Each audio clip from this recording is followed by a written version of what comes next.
Next up, we'll hear Mary Lou Singleton talk about the money behind the trans movement. Mary Lou is a lifelong women's liberation activist whose background is predominantly in midwifery and women's reproductive rights activism. Here is a portion of her interview. So do you think that the medicalization of gender became mainstream acceptable practice virtually overnight, it seems, just because all of these companies, these drug companies and insurance companies and what have you, they just sort of finally realized that they could profit off of this? No, I think that there are a handful of very wealthy men who are funding these pediatric gender clinics. The primary one being James Pritzker, who calls himself Jennifer Pritzker. He's a heterosexual man. He's a military man. He's from the Pritzker family, which is one of the wealthiest families in the United States. And he decided late in life that he was actually a woman after fathering many children and being married to at least one woman for, I think he had at least one long marriage. I don't know how many marriages he's had. He now, like so many men who declare themselves women late in life, calls himself a lesbian. His two main focuses of his philanthropy, if you want to call it that, have been transitioning the military. He's poured billions into pushing transgenderism in the U.S. military, and then billions into funding pediatric gender transition clinics. So what's that saying? We all know the Margaret Mead saying of never doubt that a small group of dedicated individuals can change the world, blah, blah, blah. But I really think that we need to step back and recognize the reality of capitalism and know, never doubt that a small group of incredibly wealthy men can change the world. Indeed, it may be the only thing that ever has. So he's incredibly wealthy. And if you really start to look at the Pritzker family, this family is influencing so much in our culture right now. The Pritzker family was the primary financial backing of Barack Obama. They found him when he was still a grassroots activist. They turned him into a U.S. senator. They got him the spot giving a speech at John Kerry's nomination. I think when people were watching that during the Kerry Bush election, watching the convention, it was pretty clear Kerry was going to lose and Obama was going to be the next big thing.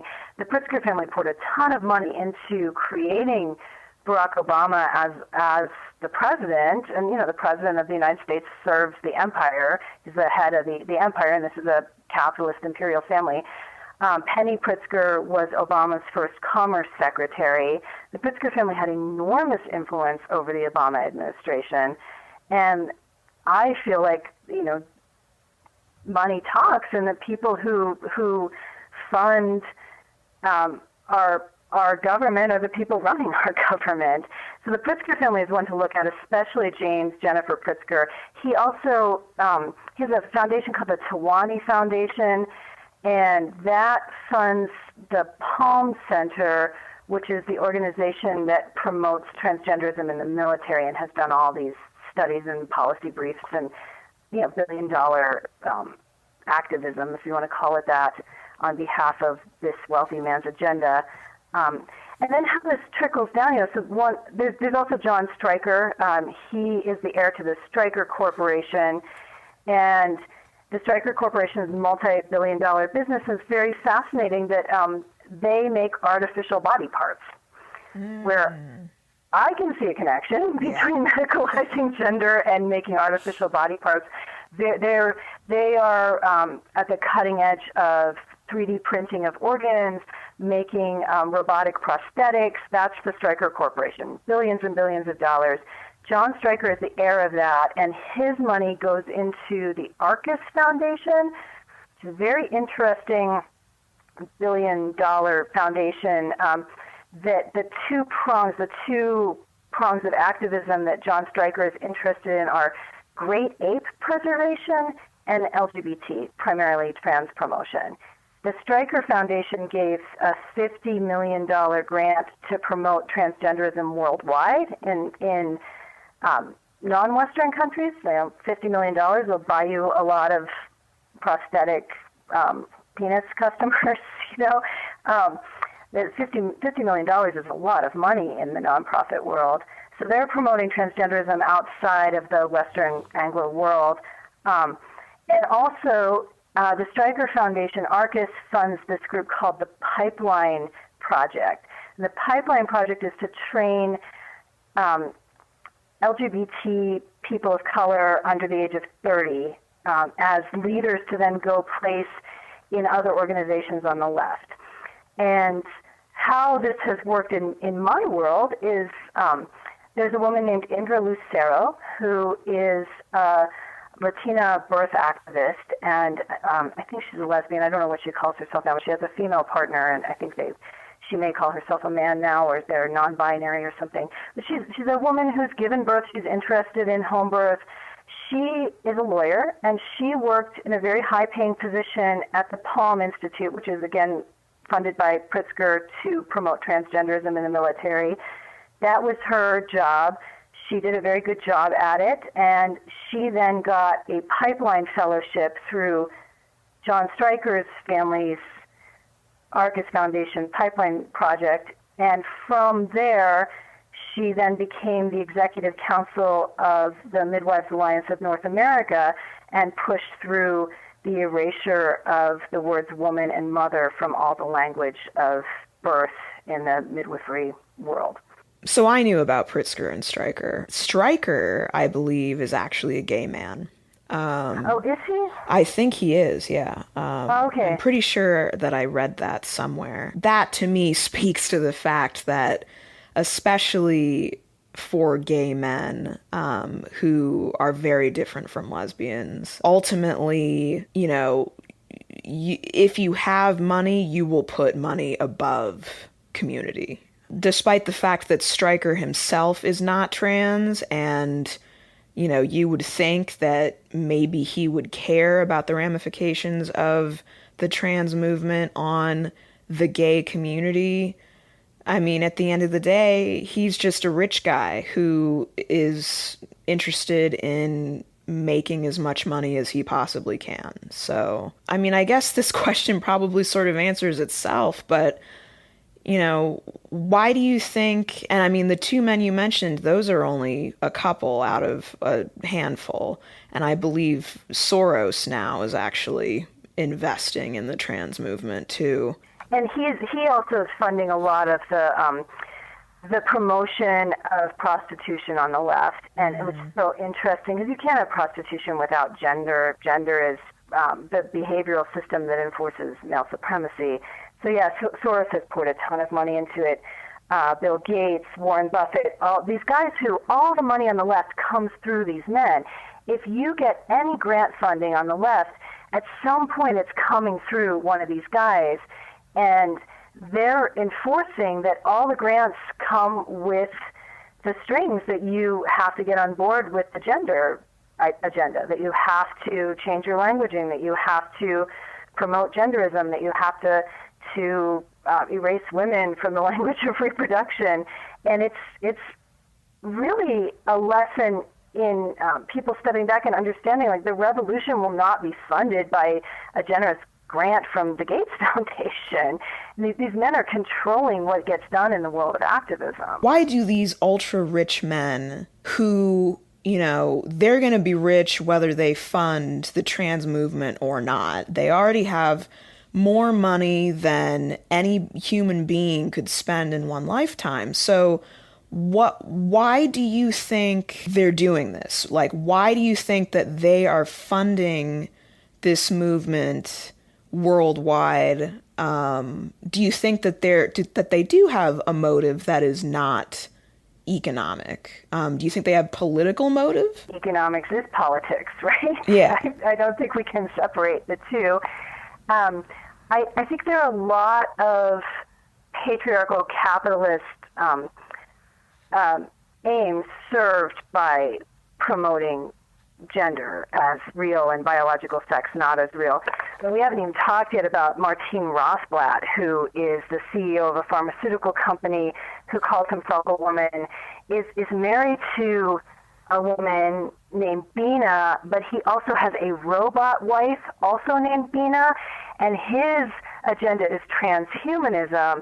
And that's where things start getting really weird when you think about, like, these men are very invested in tech and very invested in, this cyborg reality of merging people with technology.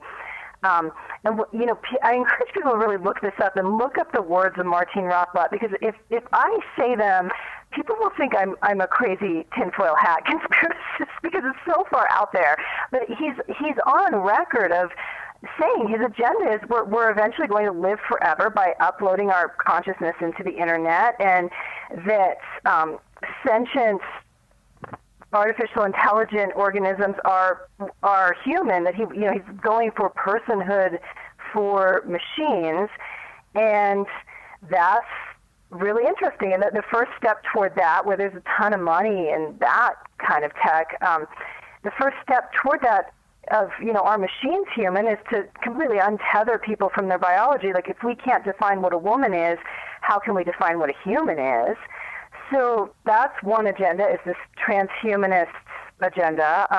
There's the population control agenda that people really need to talk about this. Like, it was explained to me by one of my mentors, Carol Downer, who was one of the reproductive sovereignty activists, one of the women who invented menstrual extraction, very, spent her whole life fighting for reproductive sovereignty and very aware of the population control agenda of the liberal ruling class. And she explains it as, you don't have agreement in the ruling class about what the best way to manage the population is. And you've got these liberal men in our generation, that's like Bill Gates, Warren Buffett, George Soros, and they have an understanding of the environment and the ecological crisis, and they want to decrease the population. And you see that. Gates pours a ton of money into birth control devices women don't have control over themselves, like implants and things like that. None of these men are interested in abortion on demand and without apology, or true sovereignty for women, but they're interested in birth control. And then on the right, you have these men like the Koch brothers, who to have this huge, desperate population where people will work for 5 cents an hour, where it's really easy to control desperate, hungry people and get them to do what you want, like fight in your wars and work in your factories and be poisoned by chemicals and not complain because otherwise your kids will starve. So Carol describes it as the carrot people and the stick people among the ruling class. But I do think we have to be honest about Soros, Buffett, Gates, and this population control agenda, and coming into all the schools and promoting an ideology that results in the sterilization of children is part of a population control agenda. So there's population control. There's the destruction of class analysis with neoliberalism, that this is, it's all about the individual. Genderism is very much, my feelings are the most important thing. My individual rights supersede, your right to understand material reality as something that exists. Like, it's very much promoting individualism, which destroys any sense of class consciousness that, that there is a ruling class, and that we are, that we are different classes of people with different class consciousnesses, and that we should be organizing based on our class interests. There's also on that line, the commodification of oppression, when, oppression becomes an identity you can purchase. Right now on the left, trans is like the most elevated of all the oppressed groups, even though from a material analysis, transgender people are not materially oppressed. Do they suffer discrimination? Yes. Do they suffer rates of violence from men? Yes. But they're not materially oppressed in the sense that no other group of people is mining them for resources, or land, or reproductive capacity. So we see this elevation of this oppression identity as the most oppressed person ever. Every movement has to center around protecting the transgender people. They're the most important people. And the rights of that oppression identity are being promoted at every level. They're gaining rights, gaining visibility. And at the same time, materially oppressed people are losing ground at just an incredibly rapid rate. All of the people that capitalism has always exploited, all of the people who've been materially oppressed since the beginning of the United States, African Americans, Native Americans, recent immigrants, women, all of those people who are being mined for resources on the material plane are losing their rights. And this is a big distraction from what oppression really is, where we're seeing like, oh, oppression means people don't like you. Oppression means people don't agree with your version of reality. Oppression means disagreement, versus oppression means, you know, the government's taking back the lands that they told you in the crappy treaty were yours, but now that they found copper on it, you're losing it now. You know, indigenous people are losing rights everywhere. We don't, you know, this is the continual brutal state crackdown on the black community, of this, the violence that's happening toward people of color, the hatred toward recent immigrants, and the erosion of reproductive freedom for women are happening at this very terrifying speed, and this is a distraction from that. So the ruling class is benefiting from that.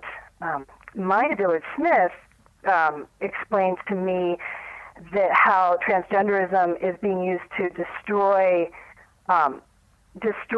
civil rights in general, that all of civil rights law in the United States, whether it's sex-based protections or race-based protections, are built on the legal concept of an immutable trait, something you cannot change about yourself.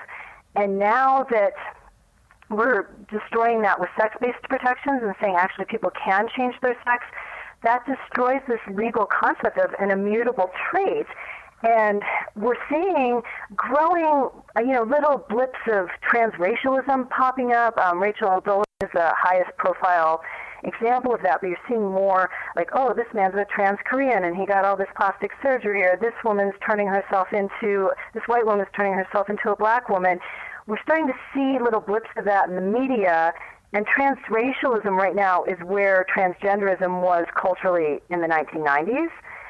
So, it's very helpful to the ruling class to destroy civil rights protections and make oppression a commodity people can purchase rather than something, that's happening to a specific class of people based on that group of people can't change about themselves.